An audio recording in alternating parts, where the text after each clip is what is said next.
Bạn đang nghe tiểu thuyết Quả Lệnh, tác giả Bạch Kỳ Dân. Hãy bấm đăng ký kênh để nhận được thông báo khi có chương mới nhất.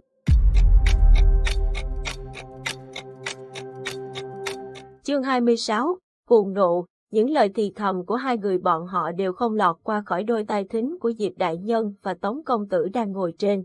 Tống Huy cho rằng câu chuyện mà thầy trò Diệp Minh theo dịch nên cả việc vị giáo sư này quanh năm dùng thuyết chuyển thế, thử nghiệm gen X, phân tử gì đó cũng là hoang đường. Thật ra, hắn cũng không sao hiểu nổi một người đặc biệt thông minh, xuất chúng như Diệp Minh lại có tư tưởng kỳ quặc ấy. Đằng Long là một vùng núi cao, càng đi hai bên càng trống vắng. Nhà của Tiểu Hà nằm trong một thôn nhỏ giữa một thung lũng, cơ bản là thưa vắng người. Thậm chí người dân nơi này vẫn còn giữ thói quen du canh du cư của thế kỷ trước. Chính vì sự hoang vắng này mà Diệp Minh quyết định đưa Tiểu Hà về nhà để tránh cho cô bé những rắc rối trên suốt chặng đường mà anh và Tống Huy đi. Còn Nhạc Ly đã lọt vào tầm ngắm của sát thủ, buộc phải mang cậu theo. Hơn nữa, Nhạc Ly là trẻ mồ côi, không có họ hàng thân thích, muốn về cũng không có nơi để về. Đi chừng hơn 2 tiếng đồng hồ, cuối cùng cũng đến một thị trấn nhỏ. Diệp Minh dừng xe mua một ít quà cáp để Tiểu Hà mang về biếu phụ huynh.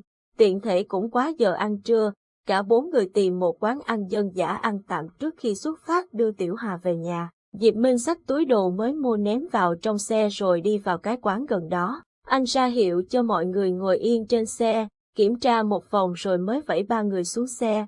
Tống Huy vừa xuống xe liền vươn vai một cái, vô ý kéo cái áo thun lên cao, hở ra khoảng eo nhỏ săn chắc. Hắn mặc quần của Diệp Minh, tuy có hơi rộng nhưng vẫn ôm trọn lấy vòng mông căng mẩy và đôi chân thẳng tắp.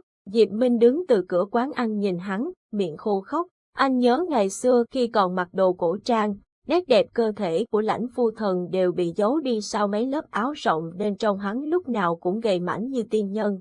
Chỉ khi hắn tiếp xúc với hắn anh mới biết cơ thể hắn như được đúc từ khuôn. Còn Tống Huy bây giờ cũng không khác lắm so với Lãnh Phu Thần xưa kia, chỉ gầy hơn một chút. Cũng như kiếp trước, hai người có chiều cao ngang bằng nhau. Sự trùng hợp đến chấn động này đã dẫn cuộc đời anh sang một hướng khác, đầy mạo hiểm nhưng cũng đầy nhiệt huyết. Tống Huy theo hướng Diệp Minh đi tới, Tiểu Hà và Nhạc Ly cũng nối gót theo sau. Ba người đang tiến về phía anh. Bên đường, một chiếc xe du lịch màu trắng cũng từ từ đổ lại. Bên trong bước ra 3 người đàn ông ăn mặc như khách du lịch. Nhưng bản năng của kẻ săn mồi ngay lập tức đánh thức Tống Huy. Hắn bất giác quay đầu rồi hô lên, nằm xuống. Tống Huy nhảy một cái, liền vồ trúng Tiểu Hà và Nhạc Ly, cả ba ngã ập xuống đất. Ba du khách kia vừa bước xuống xe đã nhả đạn. Diệp Minh sau một phút thất thần liền lao đến như tia chớp. Tống Huy ngã xuống kịp rút 2 khẩu SVK-250 bắn về những kẻ ám sát. Lúc này Diệp Minh đã vượt qua làn đạn, xông về phía chiếc xe màu trắng. Trong lúc cấp bách, anh vận hỏa lực dùng tay đỡ đạn.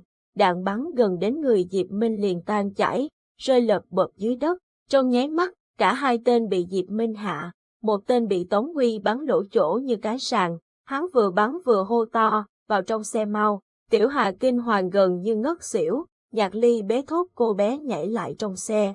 Ngay lúc này, 2 chiếc xe màu đen từ chân dốc lao tới. Diệp Minh hét lên, Tống Huy, lái xe đi, tôi theo sau. Tống Huy cất súng nhảy vào trong xe, nổ máy, có ý đợi Diệp Minh. Anh gào lên, đi ngay, xe vẫn không đi. Diệp Minh bất lực, dùng hỏa lực hất tung chiếc xe màu trắng lên cao, đốt cháy nó rồi hất tới 2 chiếc xe đang lao đến. Anh dành chút thời gian nhỏ nhoi nhảy vào xe, Tống Huy liền nhấn ga lao vọt đi. Diệp Minh đấm vào cửa xe, gầm lên, mẹ kiếp, thật ra một mình anh có thể tiêu diệt cả tiểu đội tinh nhuệ, nhưng những người đi theo anh lại khó mà thoát khỏi làn đạn dày đặc. Là một chiến binh tìm và diệt, nhưng bản thân lại phải trốn chạy khiến anh không can tâm.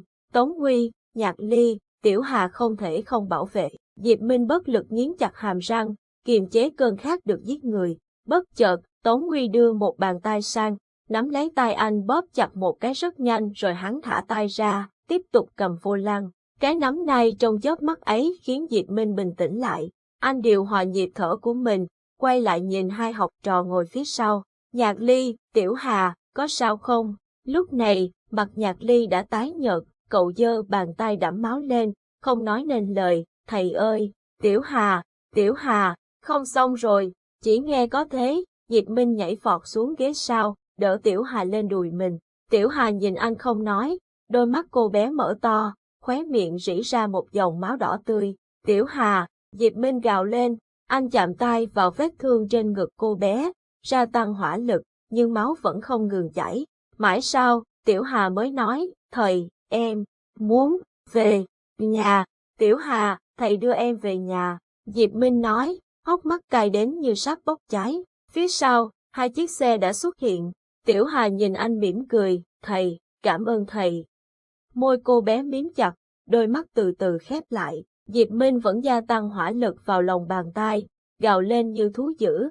Một lúc sau, Nhạc Ly gỡ bàn tay của anh ra, nói trong nước mắt, thầy làm bổng cậu ấy mất, cậu ấy, đi rồi. Nhạc Ly trong lúc này lại rất tỉnh táo, cậu đỡ lấy Tiểu Hà, chuyển sang lòng mình, ôm cô bé vào lòng. Tôi sẽ đưa cậu về nhà, ngủ ngon nhé cô bạn. Diệp Minh gục đầu xuống hai tay, thần kinh như bị tê liệt. Phía sau, đạn vẫn bắn vào thùng xe như mưa, cửa kính vỡ tan.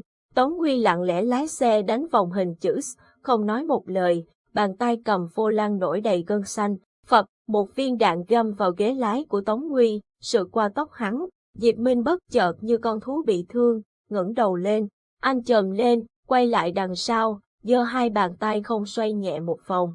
Một chiếc xe đang lao với tốc độ kinh hoàng chợt bắn lên cao, quay tròn rồi rơi thẳng xuống mặt đường. Cùng một động tác ngay sau đó, chiếc xe thứ hai bị hất xuống vực sâu, không còn dấu vết. Một lúc sau mới thấy một cột khói bốc lên từ thung lũng. Nhạc Ly ôm Tiểu Hà trong tay, hoảng sợ nhìn vào đôi mắt đỏ rực của Diệp Minh. Diệp Minh đã thu tay lại, nhưng trong lòng bàn tay vẫn còn một đốm sáng rực dựng thẳng lên trời cao. Thầy ơi! Nhạc Ly kêu lên, Diệp Minh như được gọi tỉnh, liền nắm bàn tay lại, ngọn lửa như thể bị anh nắm lại, mất không còn dấu vết trước con mắt kinh hoàng của Nhạc Ly. Chưa bao giờ cậu thấy vẻ mặt của thầy như thế, bộ mặt của quỷ địa ngục với đôi mắt đỏ rực, như một bức tranh tuyệt đẹp bị đốt cháy, với những vệt lửa nhem nhuốc và nguy hiểm. Cậu bỗng thấy trong lòng lạnh run. Trong xe, sự im lặng đến nghẹt thở.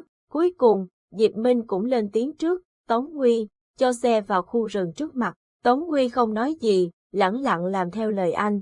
Bây giờ, hoàng hôn đã xuống, màn đêm ở Đằng Long buông xuống rất nhanh, sương mù cũng dày đặc. Giữa bãi đất trống ở sâu trong rừng, Nhạc Ly đặt Tiểu Hà nằm trên chiếc khăn len màu đỏ của cô. Thân hình cô bé rất nhỏ nhắn, như chú chim sẻ nằm co ro trong bão tuyết vô tận. Diệp Minh lục từ ba lô của Tiểu Hà ra một chiếc áo len mới, liền tự tay thay cho cô. Thay áo xong, Tiểu Hà trông như ngủ, lặng lẽ như bóng ma. Diệp Minh đi vào rừng nhặt củi khô.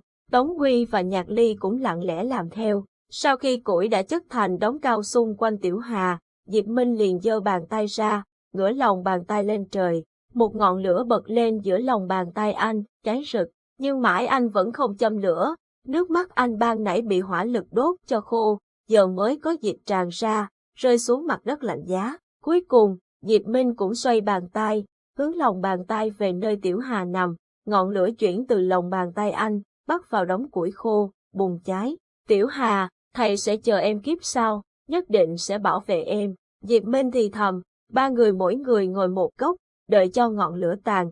Diệp Minh lại gia tăng hỏa lực cho đến khi xác của Tiểu Hà biến thành tro bụi. Anh lấy chiếc hộp giấy từ trong cốp xe, vun hết tro tàn cho vào rồi cẩn thận đóng lại. Nhạc Ly, sắp tới là thành phố Tiên Viên, chúng ta sẽ mua một chiếc bình cho Tiểu Hà. Nhạc Ly gật đầu không nói gì, nước mắt đã giàn giụa từ khi nào. Trời đã gần sáng, mặt trời đỏ quạch ló lên từ phía đằng đông.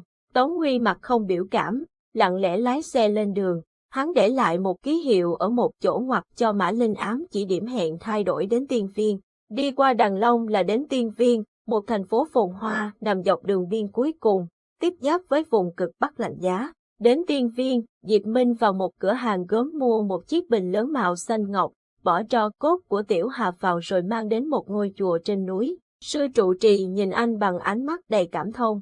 Bần tăng sẽ trông nom giúp thí chủ cho đến khi nào thí chủ quay lại nhận. Ba người chắp tay tạ lễ rồi quay gót rời đi.